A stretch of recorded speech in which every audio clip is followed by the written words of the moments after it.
Siapa sih nggak tahu gravitasi? Gravitasi seringkali diumpamakan sebagai gaya tarik-menarik dua benda bermassa, atau sering kita pahami juga sebagai sesuatu yang membuat benda jatuh ke bawah. Ya, teori ini adalah teori yang dikemukakan oleh Newton. Tapi tahu nggak sih kalau teori gravitasi Newton ini tidak sepenuhnya benar? Seorang fisikawan terkenal bernama Einstein menentang teori tersebut. Menurutnya, gravitasi adalah konsekuensi dari kelengkungan ruang waktu. Simpelnya gini, bumi yang bermassa sangat besar akan menyebabkan melengkungnya ruang waktu, menyebabkan benda di sekitarnya akan tertarik ke arah bumi.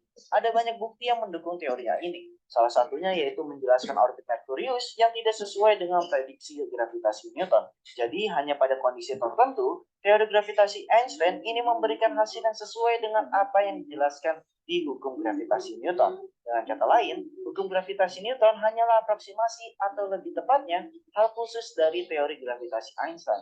Jadi masih tertarik dengan gravitasi Newton?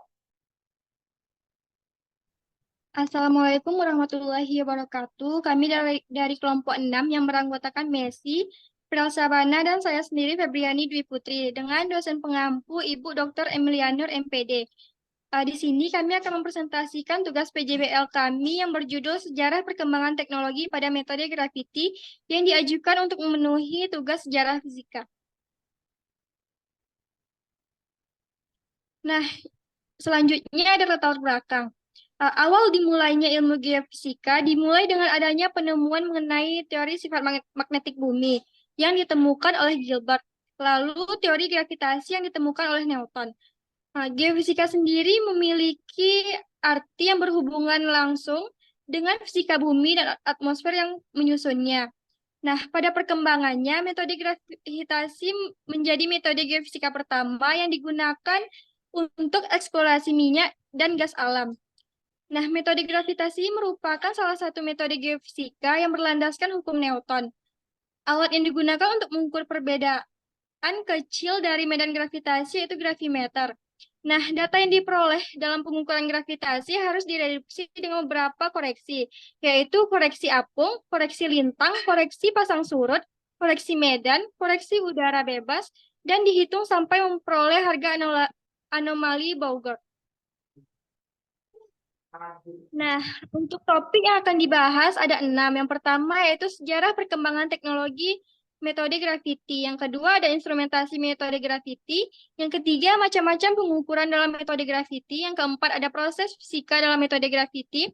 Kelima pengolahan data graviti. Dan terakhir ada dampak penggunaan metode graviti. Nah, untuk rumusan masalahnya yaitu bagaimana sejarah perkembangan teknologi di metode graviti. Nah, untuk tujuannya yaitu untuk mengetahui sejarah perkembangan teknologi di metode graviti.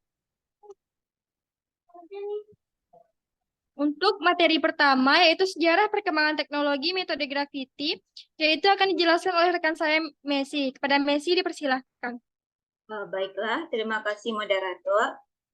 Materi selanjutnya yaitu sejarah perkembangan teknologi metode graviti. Galileo Galilei pada tahun 1589 telah memberitahu kita bahwasannya ia menjatuhkan bobot ringan dan bivitrum di menara miring Pisa dalam upaya untuk menentukan bagaimana bobot mempengaruhi kecepatan di mana benda tertentu jatuh. Sedangkan John Kepler menyusun hukum Molion planet dan Ibis memungkinkan Sir Isaac Newton menemukan hukum universal gravitasi. Ia mengajukan keseimbangan Lorentzian pertama pada tahun 1890 dan melakukan survei graviti pertama di atas es Danau Balalon pada tahun 1901. Pada tahun 1923, ia mengukur gravitasi dengan pendulum di kapal selam Belanda dan menunjukkan gravitasi variasi di berbagai daerah di samudra, terutama gravitasi besar di dekat Parit, Indonesia. Adapun perkembangan instrumentasi metode graviti. Instrumentasi metode graviti selalu mengalami perkembangan dari zaman ke zaman. Diawali dengan pendulum adalah alat yang pertama kali ditemukan untuk mengukur graviti. Selanjutnya alat tersebut dicari apa kekurangannya. Selanjutnya dilengkapi dengan alat yang bernama gravimeter pegas nol panjang. Gravimeter pegas nol panjang ini memiliki kelebihan dibandingkan pendulum. Selanjutnya pada tahun selanjutnya muncul gravimeter absolut, di mana gravimeter absolut ini lebih canggih dibandingkan dengan pendulum dan gravimeter pegas nol panjang.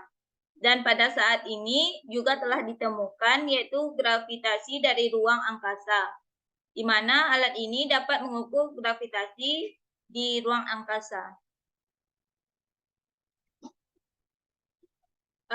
Untuk selanjutnya yaitu macam-macam pengukuran dalam metode graviti. Di dalam metode graviti tidak hanya diukur di darat, namun juga ada di udara dan laut. Jika di darat, maka orang biasanya menyebutnya land gravity, di udara disebut airborne gravity, sedangkan di laut disebut marine gravity. Di mana metode ini menyesuaikan dengan tempat yang dilakukan survei. Adapun prinsip fisika dalam metode graviti yaitu menggunakan prinsip